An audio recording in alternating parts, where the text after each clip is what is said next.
What's up, y'all? My name is Devontae, and I sacrifice my time so you don't have to. Timestamps are in the description box below if you want to go along. Otherwise, bear with me for a second, man. So I came across this tweet earlier in the day, right? A little bit after I uploaded the Undertaker video.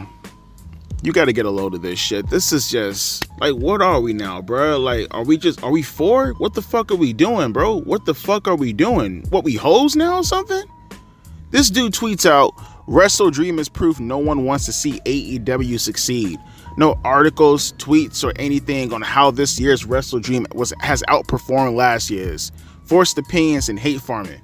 Bro, come on, bro, are you serious, bro? Are you actually saying people hate the show simply because they're not detailing that essentially this is just a B show, right? In comparison to their other big four shows like Revolution or Double or Nothing or All Out, All In, fucking Full Gear. This is nothing more than a fucking B show technically in pay-per-view terms.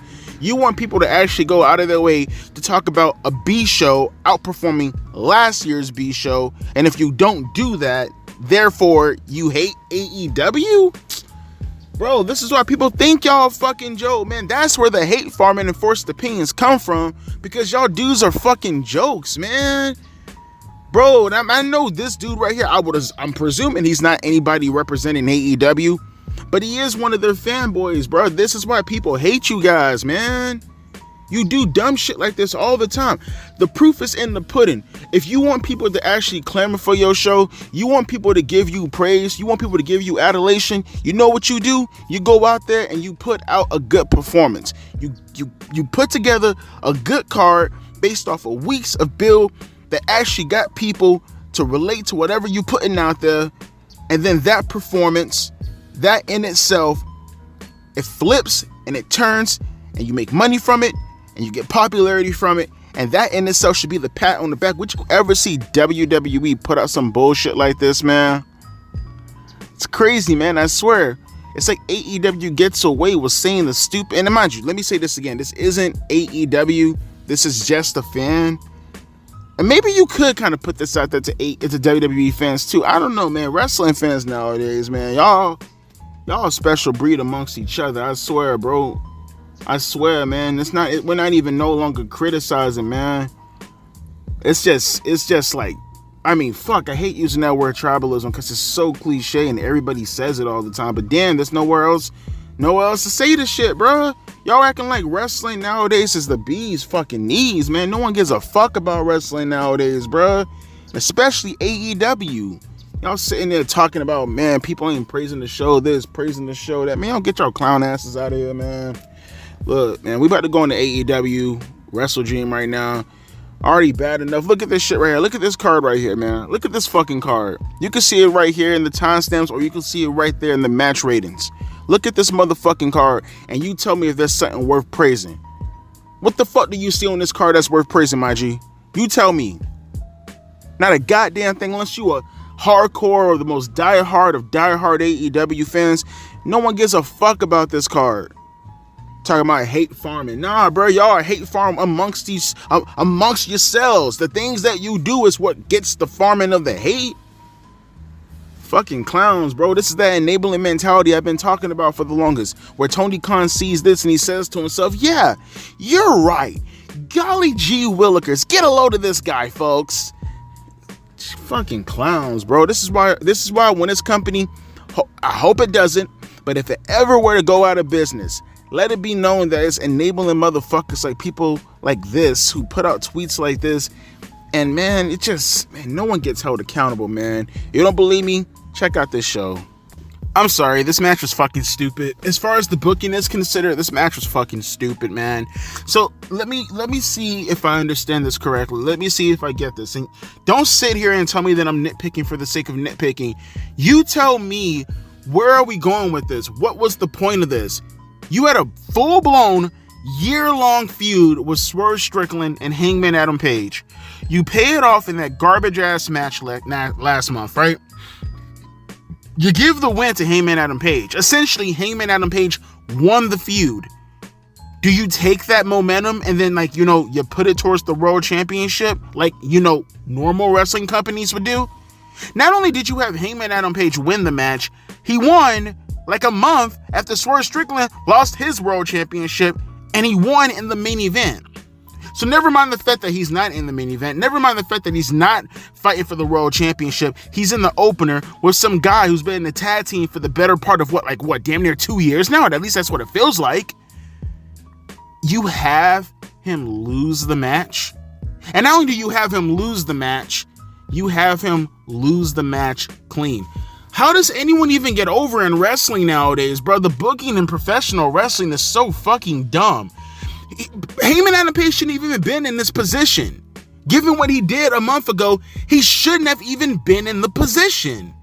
You put him in a no-win situation. He goes in there, and it's like either A, he loses the match, and it's like, well, fuck. What the fuck was the point of last month of having him win the feud against Swerve Strickland? Where did all that momentum come from? Where is it going? That's right down the fucking tube. Or he wins the match, but he's beating a loser like Jay White. I'm sorry, am I not in the club of New Japan Pro Wrestling elites to know, well, Devontae, I want you to understand that, tip my glasses forward, that Jay White is an accomplished wrestler from New Japan Pro. Shut the fuck up. I don't give a fuck about New Japan Pro Wrestling. What I care about is North American wrestling. And guess what? He's in North America right now. And guess what? He's on my television, unfortunately, every fucking week where I don't want him to be on my television because he fucking sucks. And guess what? He hasn't done a goddamn thing these past few months. And maybe I'd be a little bit more, apathetic to the situation. Maybe I will just, ease up a little tiny bit on Jay White. If just maybe you made something of a semblance of just a bit of story. For the love of God, a bit of story. So let me get this straight. Your story coming into the match was the fact that Jay White got injured by Hangman Adam Page, and now he wants his revenge on Hangman Adam Page. So what's the first thing you guys do when you want your revenge on a guy who fucked you over and injured you and hurt you? You lock up. Okay, good job. And then what else happens during the match? Now I get what they were trying to do as far as the hesitation spots. 1 minute they're gonna do this, they're gonna do that, they're gonna do this. Now, if you weren't if you weren't paying attention, it would look like it's like a timing issue, like they're botching because they're not timing it right. They're not in harmony, right? But in reality, no, it wasn't anything like that. That was on purpose. Those hesitation spots that they kept doing over and over and over again, like with the fucking spinning solo move that Jay White did, the stupid fucking elbow shots to get the distance between him and Jay White in order to hit the buckshot lariat. All that was pretty much done on purpose, and they kept stalling over and over again. And I get what they were trying to do, but it didn't work. They looked like idiots doing that over and over again. And to a certain point, it got really, really fucking boring. But I'm okay with boring as long as common sense prevails. And it didn't. You take the guy who won in the main event and one of your most fiery, most personal feuds of all time, and you do nothing with that heat.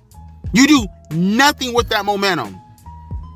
You could have at least had Jay White lose fucking, or if you're gonna have Jay White win, at least don't have him win clean. Why run it back? What's the point? He beat him clean. That's something else. He beat him fucking clean. This company's retarded. It's fucking retarded. But hey, it is what it is, man. We got more matches to get through. I can just see myself already boiling as far as my blood pressure getting higher and higher and higher. Let's just get this shit out the way, man. I spent $50 on this shit. $56 with tax, by the way. Let's just continue with this stupid ass show. I already got a fucking... Oh, I'm sorry.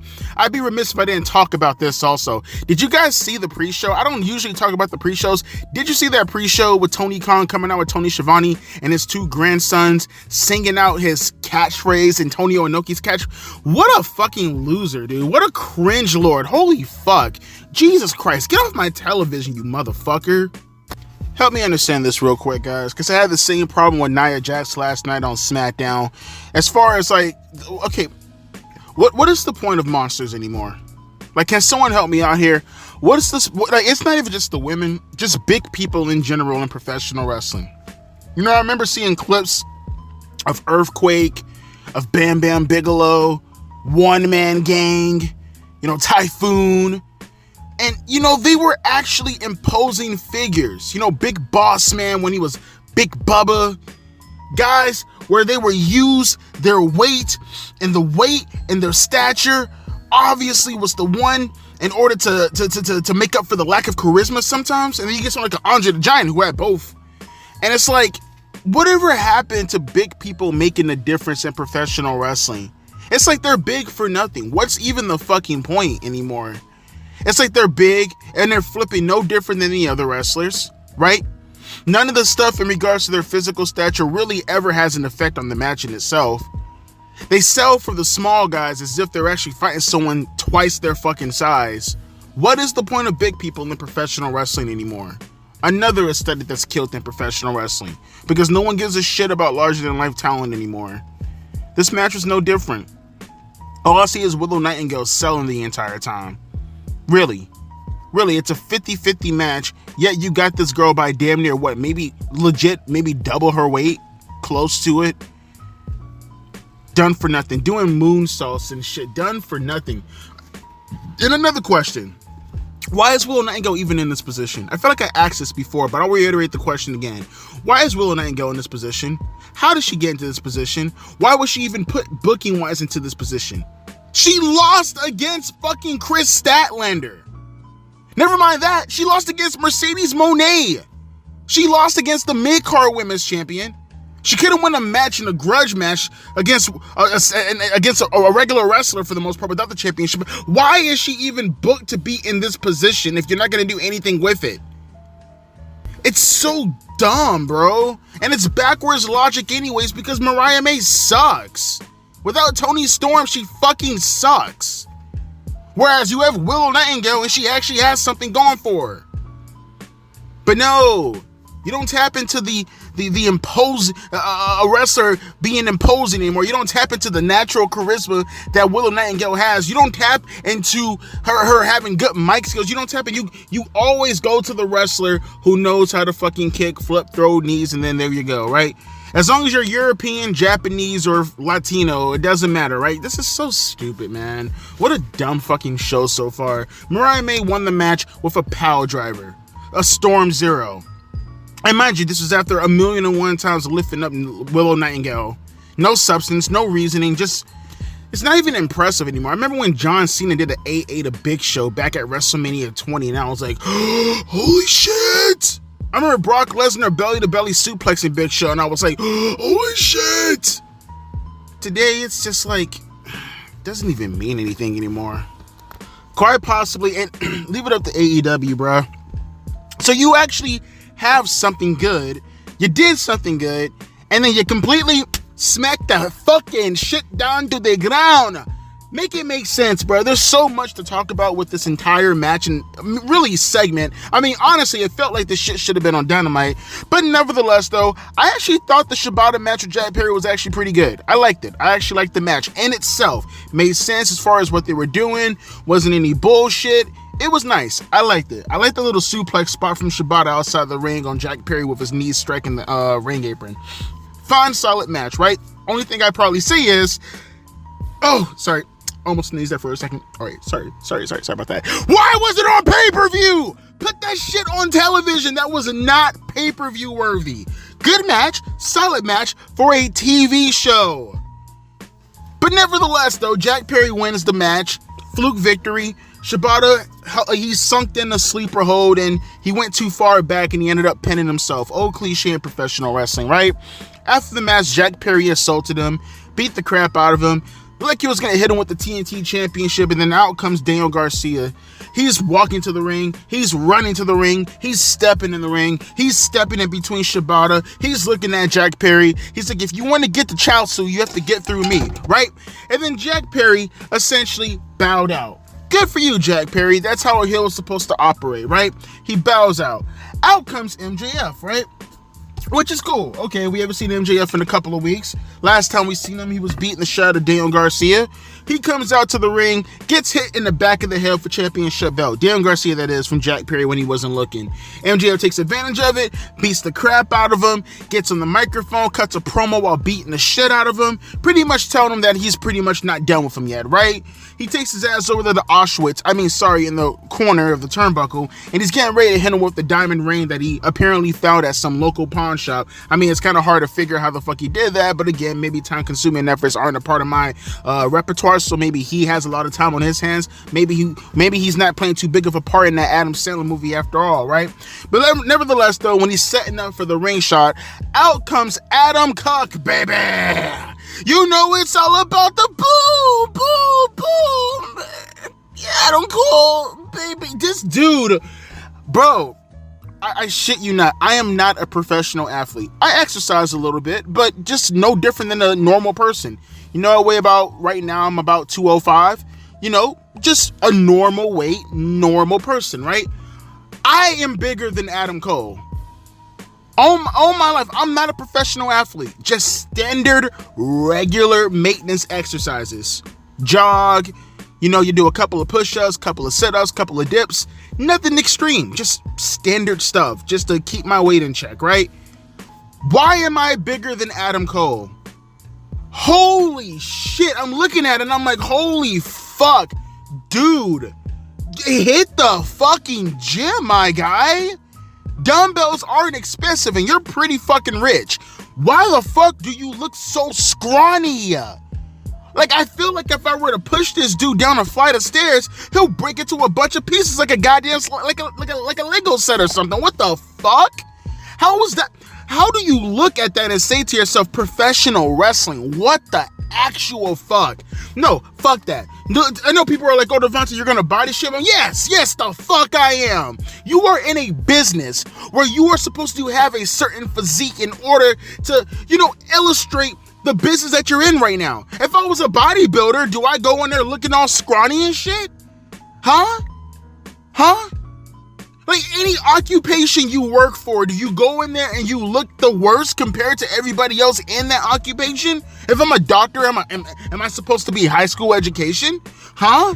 If I'm a police officer, am I supposed to be a complete numbskull, aka a woman? Come on, bro, get the fuck out of here. No, I'm not buying that shit. That dude looks, bro, no. And then to go even further, let me see if I understand this. So he's gonna continue his feud with MJF, right? Let me see if I understand this. You turned on MJF. Like, we're following each other, right, folks? Because apparently AEW thinks you're a complete dumb fuck. You turned on MJF. Why, why do you look for revenge on MJF? The revenge part is over with. MJF hit you with a brainbuster a couple of months ago. That's it. But of course, this company, I tell you, man, that I just got finished talking about this yesterday during the Jay Cargill video when I talked about the heel and face alignment. They just don't give a fuck, bro. They really, really, really don't give a fuck. As long as you fit that criteria in that position, for that story, it doesn't matter. There's no consistency. There's no acknowledging the past. Where's Warlow? Why isn't Adam Cole breaking away from the rest of his stupid ass squad? You know what? I know they're gonna be like, well, Devontae, let's just wait till we come up the Dynamite. Suck a dick. I ain't waiting till we get the fucking Dynamite. Why the fuck is this all happening in one time out of nowhere? Like, what the actual fuck, bro? Bro, like I said, Shibata and Jack Perry was actually a decent match for television, for them to just get usurped by all the stupidity that happened afterwards. Speaking of stupidity, oh boy, Will Ospreay, Ricochet,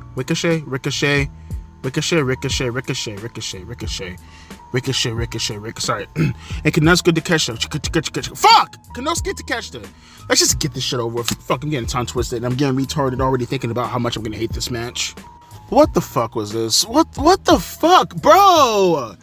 Bro, how many times do you have to see the same shit over and over again?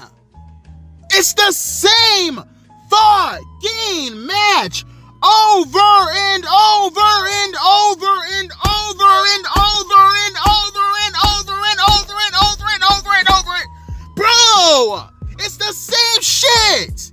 The same flips, the same kicks, the same cutters, the same no-selling. All you did was add a chink to the fucking... This is so dumb. This is so dumb. Bro, this is so fucking dumb. This is not wrestling. It's just, bro, it's just choreographed nonsense. I'm up to my fucking wits end with this fucking generation of wrestling fans. You guys are fucking stupid. Damn, bro, you guys are fucking stupid. There was no rhyme, there was no reason, no story came into any of this whatsoever outside of the fucking finish, which is all that fucking mattered.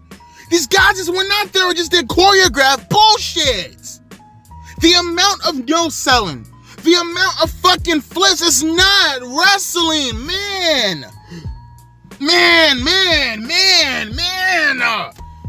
It's so frustrating, bruh. Come on.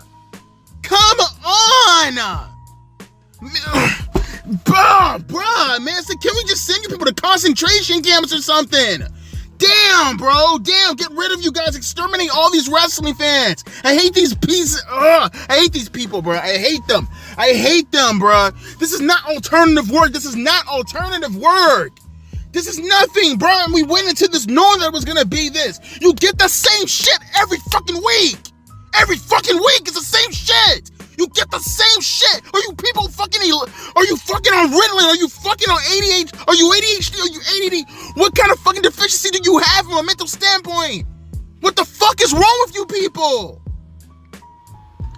You've been getting the same fucking match for 20 years.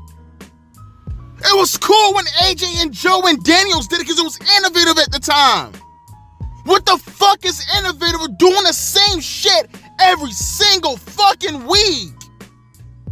Nothing about this is innovative. The same bullshit that Ospreay and Ricochet did, you'll see the same bullshit on Rampage this upcoming Friday. You'll see it again on Collision. You'll see it again on fucking Dynamite. You'll see it again on some stupid fucking British television. It's the same fucking shit with the dumbest fucking finishes. So let me get this straight real quick. After all the bullshit you did in this match, all the acrobatic, nonsensical bullshit, let me get this straight. This motherfucker hits you with his finish, kicks out at one, goes for another finish. Before he can even set it up, fucking Kyle Fletcher brings his dumb ass out to the ring. He stabs you in the back of the fucking head. He stabbed you in the fucking head. And you look up at him, what? They're making a mockery out of wrestling. I don't know what else to say. They're making a mockery out of wrestling. The motherfucker, he stabbed you in the back of the head with a screwdriver. I don't know, bro. I don't know. What the fuck is this? What the fuck is this? He stabbed you in the back of the fucking head, my guy. And what happens? He looks up at him, having the fucking audacity to go, what the hell is going on here? Yeah, that's what I'm asking too. What the fuck is going on here? And then you get hit in the head of a fucking knee, and therefore that takes you completely out. After all the bullshit, after all the no-selling poison ranas, after all the garbage nonsense you're doing throughout the match, a knee puts you out. It takes me completely out of the fucking post-match stuff, because in reality, the post-match stuff was actually something interesting. It was progressing a story. Oh my god, I know. Fucking rarity in AEW. It's like a rare fucking Pokemon. We just found Ho-Ho here in fucking AEW. Bruh, even with the shit that they did was good, there was so much fucking bad in this, it just took me completely out of it, bruh. I couldn't even focus on the actual post-match stuff that 9 times out of 10 could actually develop into something. This is just retarded. This is all retarded, bruh. This is all stupid. This is dumb. This is dumb as fuck. And the worst part about it, you get fans clamoring over this shit. I hate what professional wrestling has become. We go from Austin and Rock. We go from Undertaker and Kane. We go from D-Generation X. We go from the NWO. We go from Goldberg. We go from all the cool things that happen in professional wrestling. Sting terrorizing the NWO. All the shit that they did in this match is just a complete mockery of professional wrestling. No rhyme, no reason, no substance, nothing attached to it. And then you get all these lame ass Zoomers coming out here, all these stupid ass millennials coming out here, praising it. giving it more reason to continue. Giving AEW and Tony Khan's stupid ass more reason to continue this nonsense. Let's have this in place of actual fucking storytelling is what you're saying, essentially. This match could suck a dick, bro. And anybody who loves this match, you can suck a dick too. This is trash, garbage, nonsense. Everything about it was stupid as fuck. Get these people out of the wrestling business, man. I can't stress it enough. Get these people out of the fucking wrestling business. Let's get some fucking professionals back in this shit again. This is nonsense. This is garbage. I don't give a fuck what you think. Suck a dick for all I care, man. Let's continue on with this garbage ass show, man. That shit pissed me off, bro. Just fucking continue, bro. Fucking continue. Okay, so we have a lot to talk about with this segment right here. This is going to probably be the best thing that happened all night. This was fucking fantastic. This segment right here is what AEW should be doing going forward, bruh. So for all the shit that you guys are hearing me say that's negative about this pay-per-view show, understand the contrast is what I'm talking about right here. This right here is what I'm talking about. More of this. Everybody in this segment looked fantastic. And you didn't even need Bobby Lashley. He's coming. Don't get it twisted. He's coming soon. But at the moment right now, look, this was great. This was great. You had fucking Prince Nana come out, do his little shucking and jiving and shit. Fucking Jeffrey from Fresh Prince of Bel-Air, looking at that ass nigga. Bro, it's good though. He comes out. He starts bouncing around, all this shit. He introduces Swerve Strickland, the the AEW World Champion. Swerve comes out. Kind of it wasn't like a quiet reaction, but I was expecting a little bit more considering that they're in his hometown. Not to mention earlier in the night when fucking cowboy piece of shit over here was wrestling, they were chanting his name throughout the match, or at least the early portions of the match. I kind of thought he would have got a humongous pop. Like, it wasn't like they were quiet, but it was like, it wasn't as big of a reaction as you would have expected for Swerve Strickland being in his home state. I don't think it's his hometown. I could be wrong, but I know it's his home state. But he had a cool entrance. He has a superstar entrance. You know, he comes out, he does a whole little fucking fist in the air shit with the fireworks popping in the background. He looks like a superstar, so that's all good. He gets in the ring. He starts talking to Prince Nana about all the stuff that's been occurring to him the past couple of weeks. He talks about an update on his injuries and shit like that. Pretty much, he's good to go, right? Okay. While he's talking, he's saying that he's been watching all the stuff that's been happening in the past couple of weeks with MVP and Prince Nana and Shelton Benjamin. When that happens, MVP comes out to the ring, right? He confronts Swerve Strickland, not in a negative way, but in a positive way, telling that they go way back. Pretty much, they didn't say the word, they didn't say the name, but obviously, you know, they go back to the Indies, they go back to NXT on WWE as far as giving advice and shit like that. And essentially, MVP was telling him, look, man, you're going to be what brings professional wrestling to its heights. You know, professional wrestling for people like us, that's on your shoulders right now. And, you know, I will say, you know, speaking as a black man, it's one of those things that I look at and, you know, I hate the whole crying out racism bullshit all the time. It's fucking lame. I hate it. But, you know, I look at Swerve Strickland and I do say to myself, you know, maybe if I was a little kid, would I look up to Swerve Strickland? Probably, from a wrestling standpoint. You know, like I said, back in the days, I was a bit of a progressive myself. So it's like, you know, I look at someone like a Swerve Strickland and I say to myself, like, yeah, there's a bunch of little kids who look at Swerve Strickland, look at their skin color and they say to themselves, well, damn, bruh, maybe that can be me one of these days. Ironically enough, that's the same exact thing that Swerve Strickland said to Shelton Benjamin, who looks like a fucking beast. Holy shit. Like, Shelton Benjamin has the amateur background, and in reality, you know, you get into a fight with Shelton Benjamin in real life, he'll probably kill you, like, legitimately kill you. But, like, you look at him right here, and it's not even just, like, the skills in itself that you know that he possesses as far as his background. He just looks physically fucking imposing. Like, he just looks like a scary fucking man. Nevertheless, though, Swerve Strickland, he was pretty much weighing his options, saying the things that MVP could do for him versus the things that Prince Nana has not done for him. Said that, you know, you kind of fucked me over in the fucking steel cage match. Kind of lost my house thanks to you. And then most importantly, I lost my world championship thanks to you. But at the same time, I wouldn't have those things if it wasn't for you. Then he was like, but with MVP, damn, imagine the heights that I can go to. But in the end of the day, you fam. He turned to MVP, he's like, and I don't turn my back on fam. It's as simple as that. Got face to face with MVP. Shelton Benjamin pushed MVP back, stepped up to his face. Prince Nana tried to get in between. Shelton Benjamin pushed him out the way. Swerve pushed him, and got a bit of a circus thing going on right here. It was a cool segment. I liked it a lot. A lot of character development, story development, progressing. More of this. This is what we want to see in AEW. Not that bullshit triple threat match. None of that bullshit earlier in the night. This right here. This is what we want to see. This is how you fucking develop a story. Put this shit on every single week. Keep it developing. Give it a lot of segments throughout the night. And you good to go, man. It's not that fucking hard. This is what I want to see in my professional wrestling. For everybody, oh man, you shitting all over the show. Here you go, right here.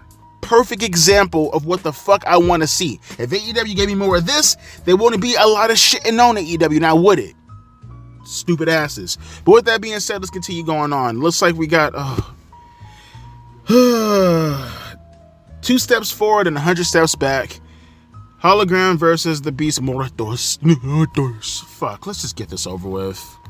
And you just go right back to the garbageness. What did I expect? Really, I don't know the difference between this shitty ass match versus the fucking 3-way match. At least the 3-way match had fucking people who were somewhat names. This match right here, what the fuck is a hologram? What the fuck is a Beast Mortos? I don't fucking know. I don't fucking care. No one fucking cares. You know what I care? You know what I want to see? I want to see Hologram, and I want to see the Beast Mortos. I want to see them be the first victims of ICE once Donald Trump comes back to be president again. What the actual fuck was this, bro? What the fuck is this, man? What the fuck is it? What? I gotta understand. Someone explain to me what is so special about Hologram again. Explain to me what is so special about Hologram again. What did he do that Ricochet and Will Ospreay didn't do? In fact, they did more than what he did. Why does he have a win streak? Why is AEW trying to present him like Goldberg? There's no even you can't even get mad at this shit. This shit is just so stupid. This is so fucking stupid. This company is so fucking stupid. Yeah, of course. Only AEW can make a fucking midget, can make a fucking Mexican wrestler. Of course, only AEW can make a Mexican wrestler who's maybe every bit of 175 pounds. Only them can.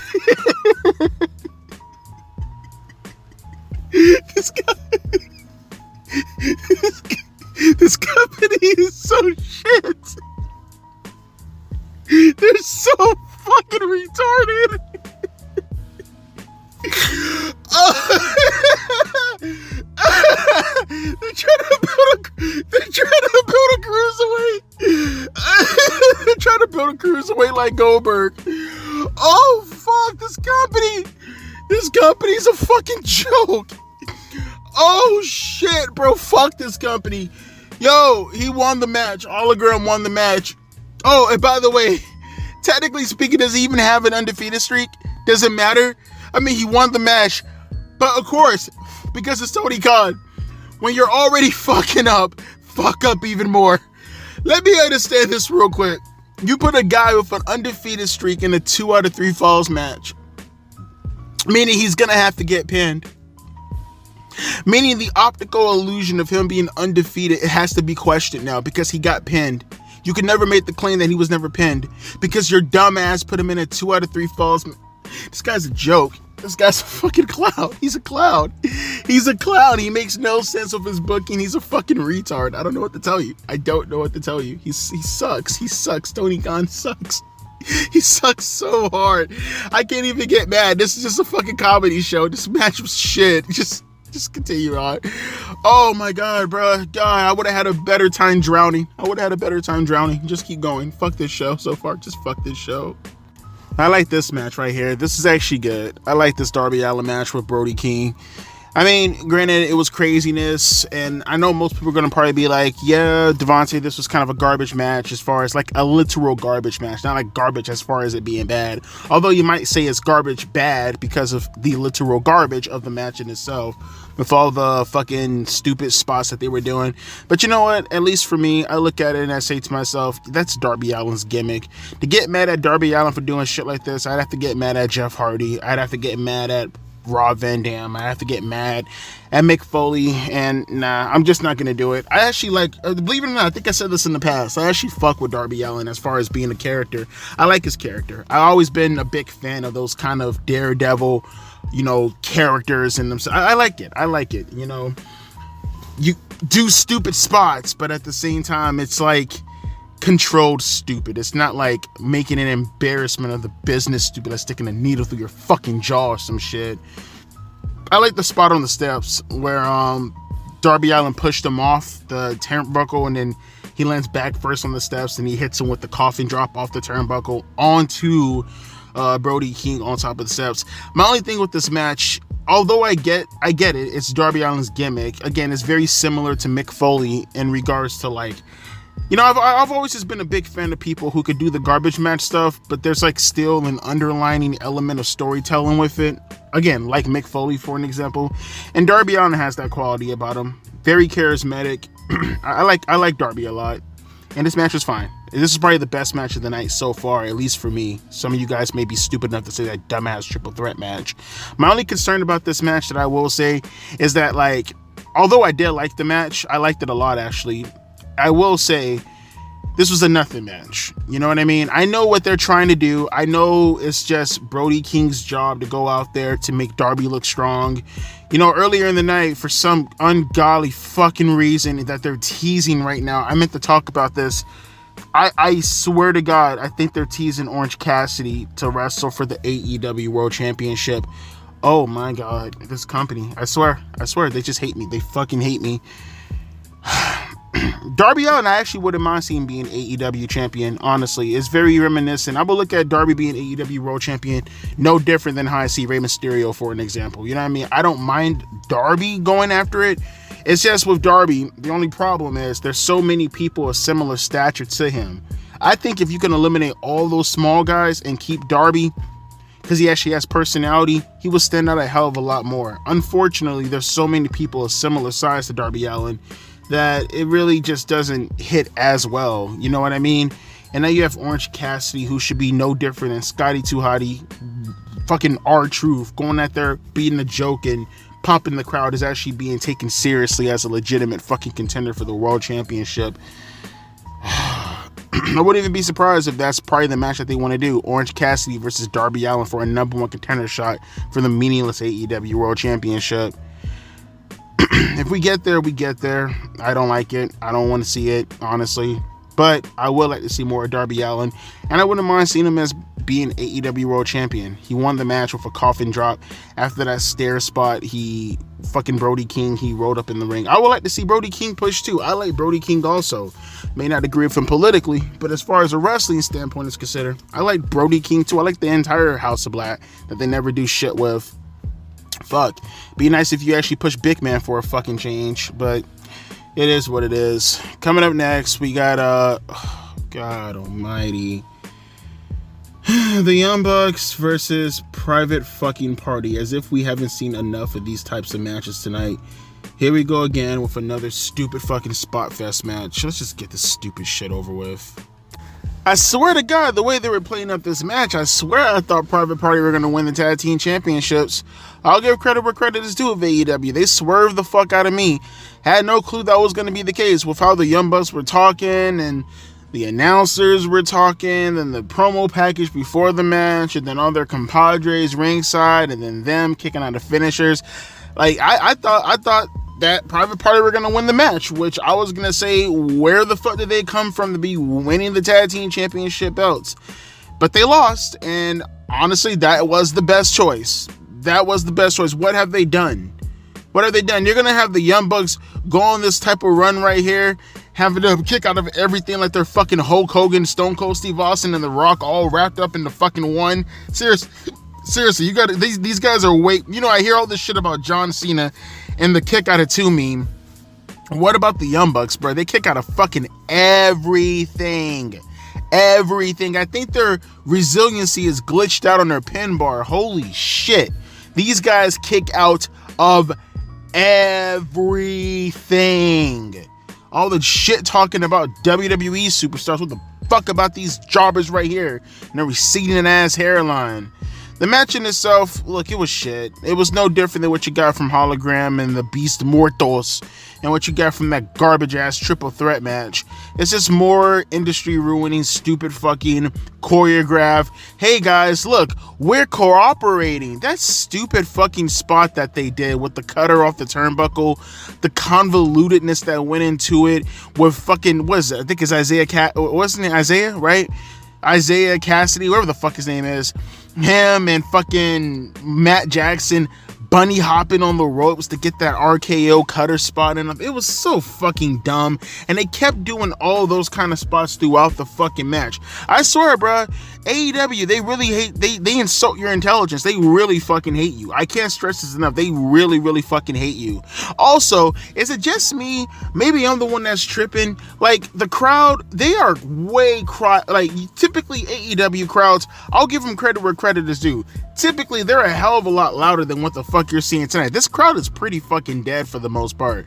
There are certain times when they'll like react to certain spots or react to certain things, but for the most part, throughout the night, this crowd's been relatively dead. And I don't blame them, because this show fucking sucks. I'm ready to go to bed, bro. Let's get this dumbass shit over with. The Young Bucks won the match with Tony Khan Driver. Oh god, they're such marks. I hate these people, man. I wouldn't even be surprised if Tony Khan told them to rename it to the Tony Khan Driver with their mark ass. After they lost the match, they had Zay and Quinn hug. They got the Benoit treatment, just nowhere near close to the type of ovation. I see their attire too. It's like a combination of the Young Bucks and fucking the Hardy Boys from like their early 2000 run with the fucking sleeveless mesh shirts. Again, with everything that they were wearing and everything that they were doing, it really looked like they were going to win the tag team championships. But no cigar. And like I said, as much as I fucking hate the Young Bucks, as much as I fucking hated this match, there's no fucking way in hell you're going to have these losers do all this shit during their run. Kick out of probably everybody's finisher inside the company multiple fucking times just to drop the belt with literally no story attached to it, to the fucking private party of all people with this dead ass crowd. Yeah, no, sorry, I'm cool with that. Their match was absolute shit. Everything about this match was absolute dog shit. This crowd was absolute dog shit. This lack of story was absolute dog shit. The Young Bucks are dog shit. Private Party are dog shit. The woman that was sitting in the front crowd, who I think I kind of made her out a little tiny bit, she had blonde hair, awesome tits, she's dog shit. Everybody that was a part of this match was absolute dog shit. Oh my god, bro, I get it. Look, emotionally, I get it. I understand. I don't even have a problem with Mark Briscoe as a wrestler. I find him entertaining. I like his promos. I like his work. Always been a decent fan. I'm not going to say that I go all the way back with damn boys, the Briscoes, but I've always been aware of their work. I followed their career for almost, nearly 20 years now, since, I want to say maybe 2007 to like up until, unfortunately, when Jay passed away. But I've been following them boys for a minute now. Never really got too much into it, but I was very much aware of them. And it's nice to see Mark Briscoe have a singles run. You know, never really had the opportunity to talk too much about Mark Briscoe's career because, he's never really given time to shine for real, because either A, he's a top champion in one company, and then he comes and he mid-cards in the other company, or B, he's pretty much inconsequential to the entire show. But still, though, regardless, it doesn't take away from the fact that, and this match wasn't bad, honestly. It was very TV-oriented. A lot of these matches tonight are very TV-oriented, or they're just flat-out fucking terrible. It's just, I just didn't give a fuck. I feel like I didn't have a reason to give a fuck. It's Chris Jericho in 2024. You're never going to give me a reason to give a fuck about Chris Jericho in 2024. One, it's Jericho. He's just not the same wrestler. I've never seen a wrestler have as big of a downfall as Chris Jericho. Cheap plug, by the way. Check out my Downfall series referring to Chris Jericho. But also, he's just not as entertaining. not to mention, it's almost predictable. You see Jericho go into a match, you already know what's up. He's gonna lose, so it doesn't fucking matter anymore. To the degree where it's completely just. Again, Jericho is just like, there's a pro and there's a pre-Jericho and there's a post-Chris Jericho when fucking with me, man. But this match, look, I know what they were trying to do. Mark Briscoe ended up winning the match with a Jay Driller. And can I ask a question though, real talk? Like, okay, so the Jay Drill is supposed to be his finisher, and that's not a big deal, right? Jericho even hit it on him and he got a near fall. So the J Driller essentially is just a stalling butterfly power driver, right? It's a stalling double arm power driver, right? Isn't that technically what the Tiger Driver essentially is, just without the stalling? Like, it's just, it's a, I mean, I guess it's a power bomb because he flips him, but technically it's a power driver too, right? I guess it's a power bomb technically, but what I'm saying is, though, it has the same effect as the power driver, right? It's still focusing on the base of the neck for the most part. Why does one move, proclaim end of career status, but the other move, people can kick out of, it's fucking AEW. Why am I using logic when it comes to AEW? Fuck. If I was using logic with AEW, then Jericho wouldn't be on my television right now because I would have broke it a long time ago whenever you fucking showed up on it. But like I said, very normal match. Nothing that you have to go back and check out. Honestly, this is a Rampage match. A good, solid Rampage match. But with that being said, we get to the main event. Jon Moxley versus Bryan Danielson. Some may say this is the only reason why they're watching the show to begin with. I call you a fucking idiot, because why the hell would you spend $50 on one show? I literally have to spend money on this show because I sacrificed my time, so none of you bitches have to. But if you spent money on this show just to watch Moxley and Danielson, get your fucking head checked. Speaking of which, let's get to the main event and get this stupid ass show over with. Alright, so we got a lot to talk about in regards to this main event. This was good. I like this. This was good. As trash as this show was, and mind you, this whole entire fucking show was absolute fucking trash.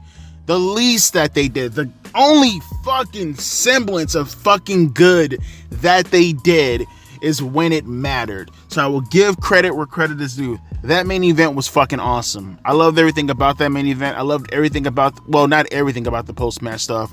We'll get there in a minute. So, the match in itself, it started off goofy as fuck. I don't know why AEW keeps doing this stupid fucking gimmick. They do it during the Anarchy in the Arena matches. Well, where they'll play like the beginning of someone's theme song, and then they just fight through it. It just kills all the seriousness that's supposed to be taking effect in the match in itself. It's so stupid. I know what they're trying to do. They've been doing this for years now. It's supposed to be a movie scene, guys. It's a movie scene. They're fighting like Roadhouse. I get it. Fuck. It's stupid though. Stop it with that dumbass gimmick. But when you actually get to the crux of the match in itself, that's when it got good. Not that I'm surprised. Moxley and fucking Danielson, they never have bad matches. I always fucking loved Moxley and Danielson matches. They always kick so much ass. And this one was no different. They beat the dog shit out of each other. Told a great story in the ring in itself. I mean, the constant interference from Marina Shafir was a welcoming surprise, because you never see the bodyguards or the managers or the valets. You never see them get involved in matches anymore. And seeing how many times Marina Shafir got involved in the match, and then watching how the crowd reacted to her. Again, if AEW did more stuff like this, honestly, I didn't even mind the Darby Allin stuff too much as far as the match with Brody King. We'll get to him later on in the match though, or after the match. If they did more stuff like that, the promo with Swerve Strickland, the show would, God, AEW would be so much better, man. It'd be so much better. When they hit, they hit. When they miss, oh fuck do they miss. This match hit though. And these guys, they went inside there, had a great match. Very strong, not even strong style, I'm sorry. That's strong style is stupid.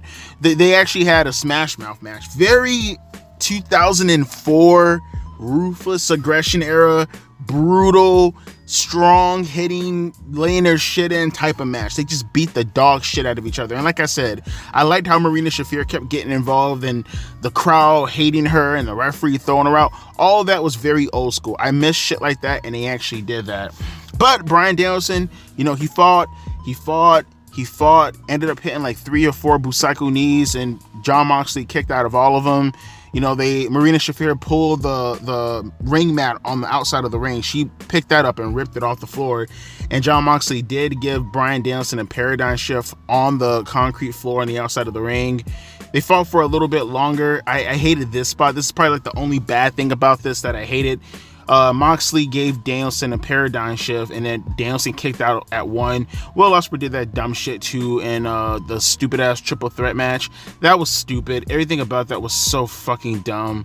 But you know, it was. I will say this. At the very least, as dumb as that was, at the very least compared to the triple threat match, at least it played some semblance into the story. You know, it was Bryan Danielson's way of saying, I will not give up. I get it. I understand. It played into it. Bryan is a great seller. And, you know, Moxley reacted to it in a way that I expected him to react to it with this current gimmick that he's running with right now. He told Danielson, don't make me do this. Don't make me do this. Danielson ended up spitting in his face, slapping him in the face. Moxley gave him a Gotch-style power driver and then put him into a chokehold. And that was pretty much it for Danielson. He fought as much as he could, and then eventually he passed out. And to the crowd, the crowd actually audibly gasped. That was actually fucking crazy. I never heard a crowd gasp before, or maybe I did, but I just don't remember the last time. That was actually really fucking crazy. Moxley won the championship. The rest of the Blackpool Combat Club, they came out to the ring. They had a black bag in their hand, and Moxley took the championship belt, gave it to the rest of the members, and they threw it inside the bag. And they proceeded to beat the dog shit out of Bryan Danielson some more before Darby Allin and Willow came out to the ring. Darby had a chair in his hand, and I don't know why, the way they were playing it out, the camera angle and stuff, I really couldn't tell. I thought at first Darby Allin was going to turn heel. That's what I thought at first what was going to happen. But no, it was Willow Yuta. He ended up hitting Darby Allin from behind. And I think he hit him with the Busaiku knee. I can't remember what he hit him with, but he hit him with something. I can't remember. And then the rest of the Blackpool Combat Club members came into the ring and they beat the fuck out of Darby Allin. They got some tape. And they, mind you, the match is over with, obviously. They taped Darby Allin into like the corner of the ring. And they made him watch as they gave Willow Yuta the bag. And Willow Yuta put the bag over Bryan Danielson's face. And he's choking him out. And the announcers, who were just fucking terrible throughout the night, but they were at their worst with this match right here. My God, Jim Ross, I love you to death. You are the GOAT. You will forever be the GOAT. Fucking retire. Excalibur, retire right now. Nigel McGuinness, you're awesome as fuck. You need help. You need practice. This was terrible commentary work. This was fucking terrible. Tell me why you have fucking Willow Yuta choking out Bryan Danielson with the bag over his face, and he's telling them it's a part of the story. People are gonna be like, oh, why are you it's just not nitpicking. These guys are retarded. You're ruining the story when you say stupid shit like this. Willow Yuta is the one choking out Bryan Danielson with the plastic bag over his face, and he's telling Danielson, just stop, Daniel, just stop, Bryan, just stop kicking. Like he doesn't want to do this, but he knows he has to do this, and all he wants is for Bryan Danielson to just stop moving so he doesn't have to keep doing this. If he stops moving, then he doesn't have to keep doing this. You have, I think it was either Shivani or Excalibur, I think Shivani, his stupid ass, he chimes in and he's like, Darby Allin is telling him to stop. No, he's not. Darby Allin is watching in horror while his friend, is being choked out by this maniac with a bag on his face who's telling him sociopathically to stop moving. When you say stupid shit like that, that actually hurts the story that they're trying to convey at that moment, you dumb fuck. Pay attention. You've been doing this for 40 years now. Pay a fucking attention. But nevertheless, though, as they're choking him out with the bag, Private Party comes out to the ring. Jeff Jarrett comes out to the ring. They try to help out Bryan Danielson. No cigar. They end up getting their asses trashed by the Blackpool Combat Club. Eventually, they put a chair on his neck. Bryan Danielson's neck, that is. And a chair, like in a Pillmanizer type of way, right? But Bryan is laying face down rather than face up. They put the chair over his neck and his chest. And the flat part of the chair is on top of Bryan Danielson's back. Cesaro goes to the corner of the ring, runs, and just gets a huge giant stump on the chair on Bryan Danielson's spine, I guess, essentially. And it looked nice. I ain't gonna lie. That was a crazy fucking spot. I'm pretty sure it didn't hurt because you see where Cesaro's foot hit. It hit like the inside of the chair. and the inside of the chair was like the flat part, the smooth part was on Bryan Danielson's back. So you could tell that it was safe, but it just looked like, image-wise, it looked really, really, really fucking gruesome. Like they went pretty hardcore for an angle. That was pretty gnarly. The bag over the face that they did last month, they did it here, and then the little chair on the neck thing, that was pretty fucking gnarly. I gotta give them credit for that. And then the rest of the locker room, they started to spill out. And this is when we get to like the cringy parts, like, because the Blackpool Combat Club, they leave. The angle was actually really good so far. Then we get to this cringy fucking spot by the announcers that they're just so fucking full of cringe, bro. You have all the guys, they're checking on Darby Allin. From what it looks like that they're really positioning Darby Allin to be that guy. Like, they are really, it's pretty clear that the goal with all this is to get the world championship on Darby Allin. I don't know if they're going to do it at Full Gear. I'd probably hold off, honestly, not even at Revolution. I will hold off all the way to Double or Nothing before I pull the trigger on this. But it seems like they have Darby Allin in a similar position to where they had Sting when Sting went after the NWO. That's where, ironically enough, because Darby and Sting, but it kind of feels like that's where they're positioning Darby right now to be that guy. It really looks like they have, and honestly, they're throwing kind of a wrench inside this, because like I said, I disagree with this overall. I don't mind Darby all too much, but I noticed when all the wrestlers are checking on Bryan Danielson and they were putting him on the stretcher board, the camera, it wasn't just focusing on Darby. Y'all noticed that they had Orange Cassidy in that shot too. And they kept focusing the camera on Darby Allin and Orange Cassidy. So there's a situation where they're going to have them wrestle probably at Full Gear to decide who's going to go after Jon Moxley for the World Heavyweight Championship at maybe Revolution. Again, I think they can hold off on this till possibly, I don't think they have the balls to hold off on this all the way to All In, but if they could, that'd be fucking awesome because it'd be a bigger crowd. But if they want to hold off on this to Double or Nothing, I'd be okay with that also. But you have the announcers. While the crowd is completely stunned, they're silent, more silent than they were throughout the rest of the night. But I think this time it was because of concern for Bryan Danielson. You have Excalibur, who is... he is so fucking cringe. I was cringing my ass off because of Excalibur. This silly motherfucker, I shit you not, is crying. It's not, you're not selling shit, buddy. You sound like a goofy. Why are you, what the fuck?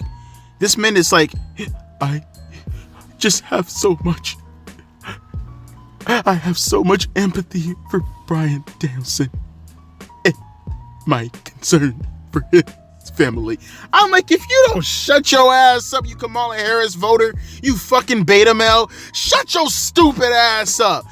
Fucking man up. It's professional wrestling. All right, it ain't ballerina, ain't ice skating. All right, motherfucker, it's professional wrestling. You've seen way worse shit than this. I will say though, I was very surprised. By the way, that's the end. They went off the air like that. I was very surprised to not see Shane McMahon. I thought for sure this was a spot made for Shane McMahon to come out, but he didn't come. He didn't come out. Bobby Lashley didn't come out earlier, so I guess they're saving them for later. I legitimately thought they were going to come out, but I guess knowing Tony Khan, he has to pop the ratings, so I wouldn't be surprised if he's saving them for a TV debut. But yeah, that was a crazy angle, and you know, I would give credit where credit is due. It's a hell of a cliffhanger. Now, granted, with AEW, it sucks because it's always a cause for concern, because it's like, where do you go with this? Now, the obvious path to go with this is Darby Allin versus Jon Moxley in a rematch for the World Championship. That's the obvious path you should go into, and you should be building this up for months to tell a cohesive story. Where you should be going with this, as far as the momentum is considered, is going directly into Dynamite and prepping that show and having it surround around the Blackpool Combat Club throughout the rest of the night. That's where you should go. Are they going to go in that direction? I highly doubt it. Do I have any confidence in them going that direction? No sirree, Bob. I'll give credit where credit is due in regards to this main event. This shit slapped. They cooked in this main event. This was dope as fuck. And I liked everything in regards to the post-match stuff outside of the terrible announce team. But it's what happens with the follow-up. And I have absolutely no faith in AEW to do the right thing and carry over this momentum to pretty much carry them through the winter time. But I guess we just have to wait and see. Overall, though, this show was absolutely ass cheeks. This was fucking hot dog water. This was bunny shit. I hated everything about this show. This show was absolute dirty dick, horrible. I mean, good God almighty. There was 2 seconds. I was 2 seconds from picking up that razor blade, and him and my arm were about to be best friends. But that main event, absolutely, it didn't save the show. Nothing was going to save the show. But it brought this show, because I had this show originally at a 4. This show was fucking dog shit. I had it at a 4. And it recovered. It recovered greatly. Again, if AEW just goes more in the path of a match like this, go more in the path of what they were producing with the Swerve Strickland stuff, go more in the path, because that should be their 2 primary focuses at the moment right now. Surround your entire show around what's happening with the Hurt Business and Swerve Strickland, and surround your entire show with what's happening with the Blackpool Combat Club and Darby Allin. Keep that shit consistent. Do that. Surround your show around that. Fuck the wrestling. Focus on that. And you have a pretty good show. But only time will tell. Let me know your thoughts down in the comment section below in regards to how you felt about this show. Did you hate the show as much as I did? You probably did, and you should. But did you like the main event as much as I did? You probably did, and you probably should. Let me know your thoughts down in the comment section below. Let me get the fuck up out of here. My name is Devontae, and I'll be catching you guys later. A deuces and a pea ice.